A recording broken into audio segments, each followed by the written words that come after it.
Jennifer, I want to thank you. Jennifer and I had a time to visit backstage, and we first met in 2020 on a Zoom talking about the Affordable Care Act, and your son is doing well now. You are an incredible leader, and I thank you so very much. Let's hear it for Jennifer, please. Thank you. Thank you. All right, Wisconsin, are we ready to do this? Are we ready to vote? Are we ready to win? Oh, it's good to be back. And I want to thank all the leaders, everyone, and thank you for taking the time out of your busy lives to be here this afternoon. You know, we are all here because we care, and we know that this is about community and of all of us being here together at one time. And I thank you all. And I want to thank my dear friend Tammy Baldwin. Send her back to the United States Senate. Lieutenant Governor Rodriguez. County Executive Nelson. And the chair of our Democratic Party, Ben Wickler.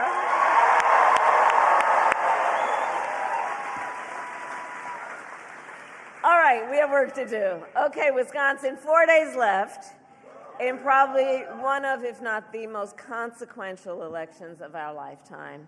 And we have work to do still. We have a lot of work to do, but we like hard work. Hard work is good work.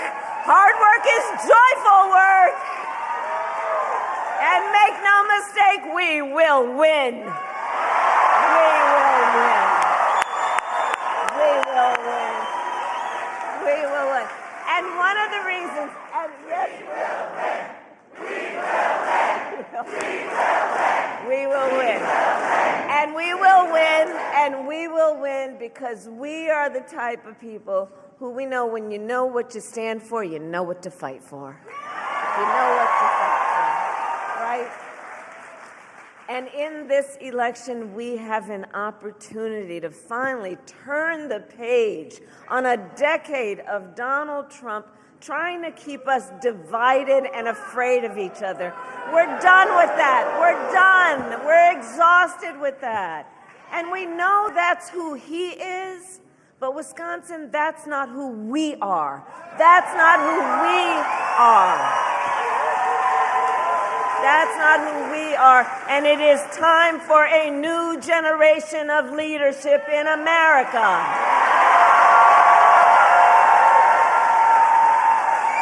And I am ready to offer that leadership as the next President of the United States of America.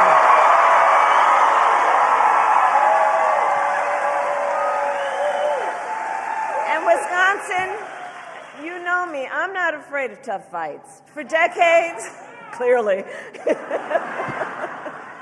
for decades, I was a prosecutor and the top law enforcement officer of the biggest state. And I won fights against the big banks who ripped off homeowners, against for-profit colleges that scammed veterans and students, against predators who abused women and children, against cartels that trafficked in guns and drugs and human beings. And I pledge to you, if you give me the chance to fight on your behalf as president, there is nothing in the world that will stand in my way.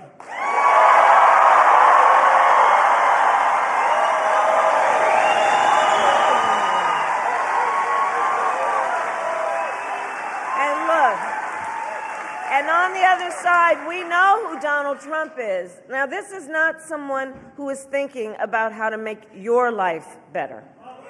He is someone who is increasingly unstable, obsessed with revenge, consumed with grievance, and the man is out for unchecked power. He's out for unchecked power. And in less than 90 days, you can picture the Oval Office. In less than 90 days, it's either going to be him or me sitting in the Oval Office, or with your help. Okay.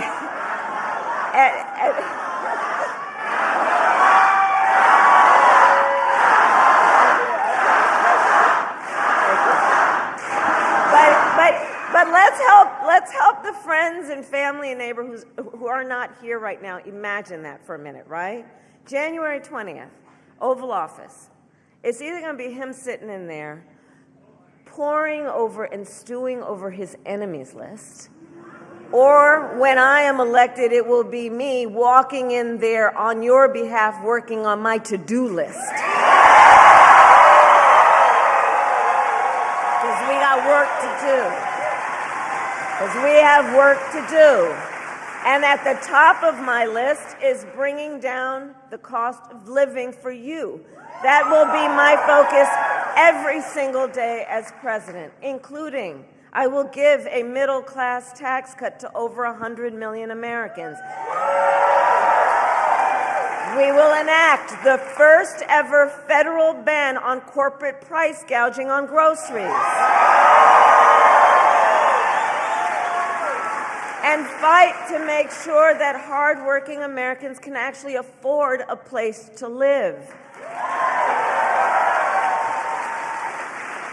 And one of the things that we were talking about backstage is about the importance of people being able to care for their family members, and including and in particular their elder family members. And some of you may know, and this is personal for me, as are so many of these issues. I took care of my mother when she was sick.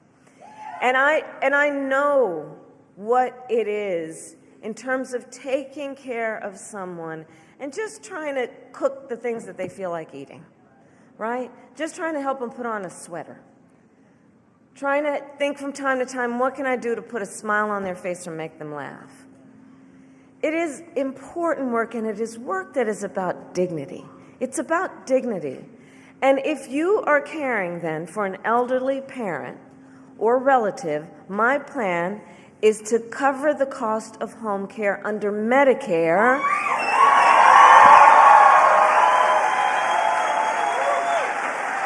So you don't have to worry about either spending down whatever savings you have to qualify for Medicaid or quitting your job and cutting off a source of income to be able to stay at home. In particular, if you're in the sandwich generation, meaning that you are taking care of your kids while you are taking care of a parent.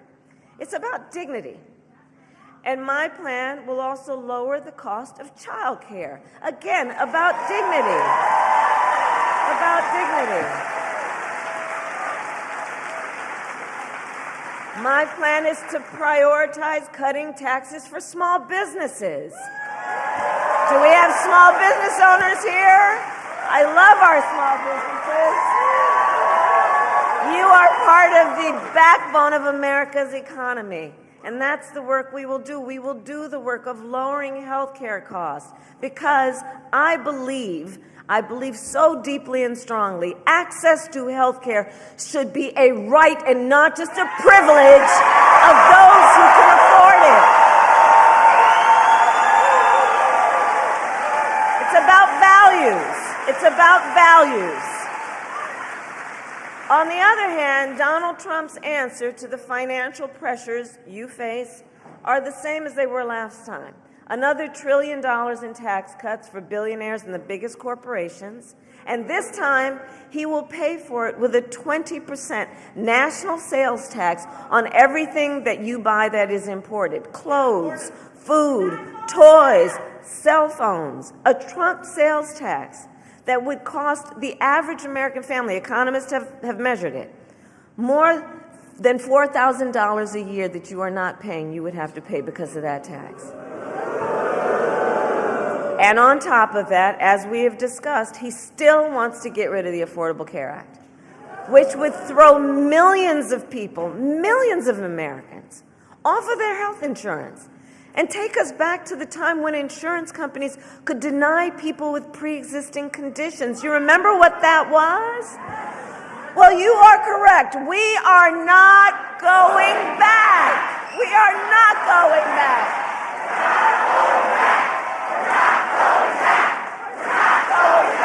We're not going back. And we are not going back because just like Wisconsin's state motto tells us, we will move forward. forward.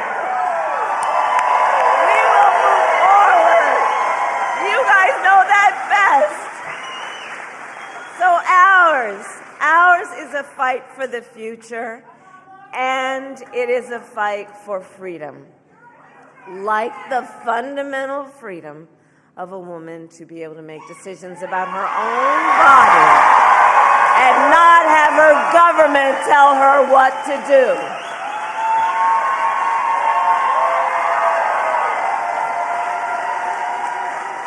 And we remember how we got here. Donald Trump, when he was president, hand-selected 3 members of the United States Supreme Court with the intention that they would undo the protections of Roe v. Wade. They did as he intended, and now over 20 states have a Trump abortion ban. Imagine, in America today, 1 in 3 women lives in a state with a Trump abortion ban. Many with no exceptions, even for rape and incest, which is immoral. And Donald Trump's not done. He would ban abortion nationwide, yes, even here in Wisconsin were that to happen. And he would restrict access to birth control, put IVF treatments at risk, and force states, get this, to monitor women's pregnancies. Just Google Project 2025, which I still can't believe they put in writing. And let us agree, one does not have to abandon their faith or deeply held beliefs to agree the government shouldn't be telling her what to do. Not the government. Not the government. Not the government.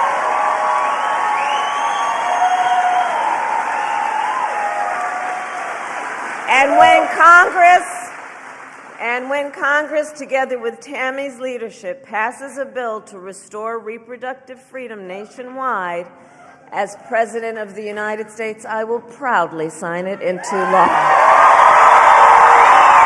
Proudly sign it into law.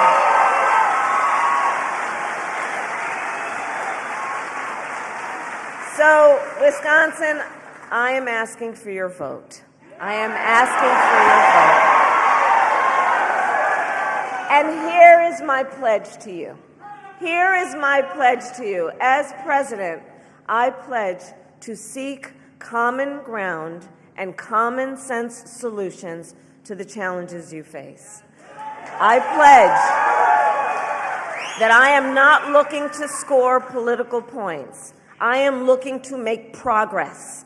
And I pledge to listen to those who will be impacted by the decisions I make. I will listen to experts. I will listen to the people who disagree with me. Because you see, unlike Donald Trump, I don't believe that people who disagree with me are the enemy.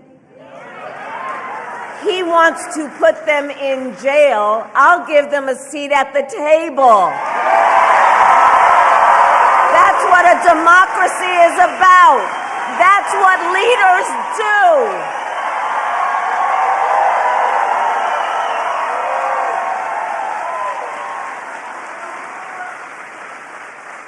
And it is my pledge to always put country above party and self, and to be a president for all Americans. For all Americans. That is my pledge to you, Wisconsin. So let me ask, we're 4 days out. Who here has already voted? Oh, wow! Oh, my goodness. That's great. Thank you. Okay, well, here's what I want to ask. I want to ask a little more of you. Please talk to your friends and family and neighbors and share your perspective. Share why you have taken the time out of your lives to spend this time here when there's so many other things you could do.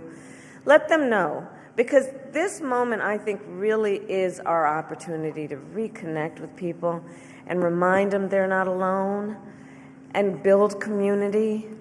And so please, share with them why this election is important to you and encourage them to make their voices heard. And for anyone who's not yet voted, no judgment. But please take a moment now to just think about what your plan will be for when and where you will vote. And please go to iwillvote.com. Yes, I have a website. For all the information you might need about when and where you can go to vote and where to drop off your absentee ballot.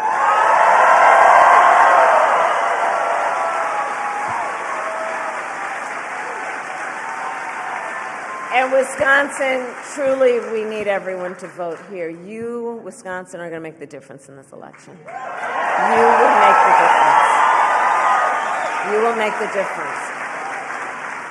And so it all comes down to this. We are here together because we love our country.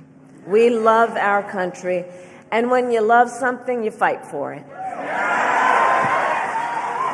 And I do believe it is one of the highest forms of patriotism, an expression of our love of our country, to then fight for the ideals of our country. That's what this is about. And it is fighting for the promise of America. And I'll tell you, I have always believed in our nation's promise because I have lived it.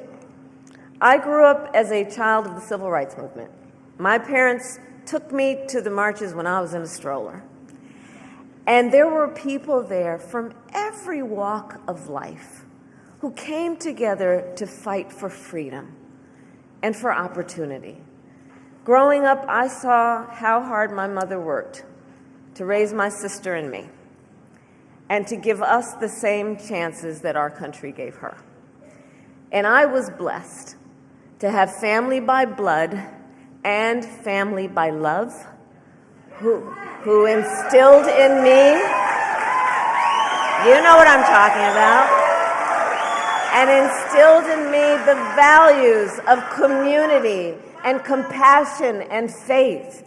And I've spent my life fighting for people who have been hurt and who have been counted out, but who never stopped believing in our country that anything is possible.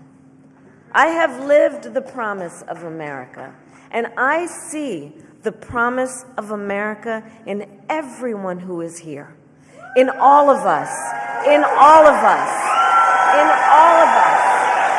This is the promise of America. This is the promise of America. In the fathers and mothers and grandparents who work hard every day for the future of their children. In the women who refuse to accept a future without reproductive freedom. And in the men who support them.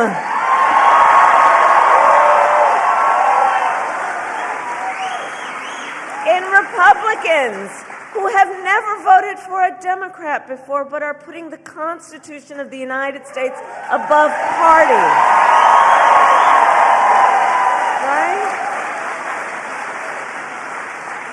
The promise of America is all around us. It is in the young leaders who are voting for the very first time. Where are you? Where are you? Oh, I love Gen Z. I really do. You know what I love about this generation? You all are rightly impatient for change.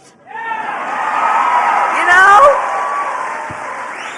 You are determined to live free from gun violence, to take on the climate crisis. You guys are going to shape the world you inherit. And for this generation, none of these issues is theoretical for them.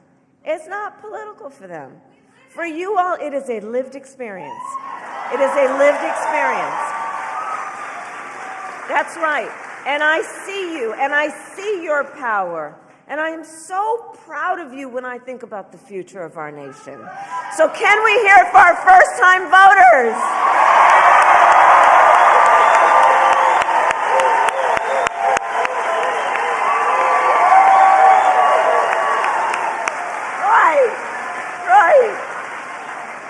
Right. All right, so Wisconsin, 4 days. 4 days to get this thing done, and no one can sit on the sidelines. Well, let's spend the next 4 days so that when we look back on these 4 days, we have no regrets that we did everything that we could. So let's knock on doors, let's text and call voters, let's reach out to family and friends and classmates and neighbors and coworkers. And as we do, please, I do ask you, let us be intentional about building community. Let us be intentional about building coalitions. Let us remind each other and others that we have so much more in common than what separates us. Let us do that. There is power in that. It will strengthen our country. And we'll remind folks also, your vote is your voice, and your voice is your power. It is your power.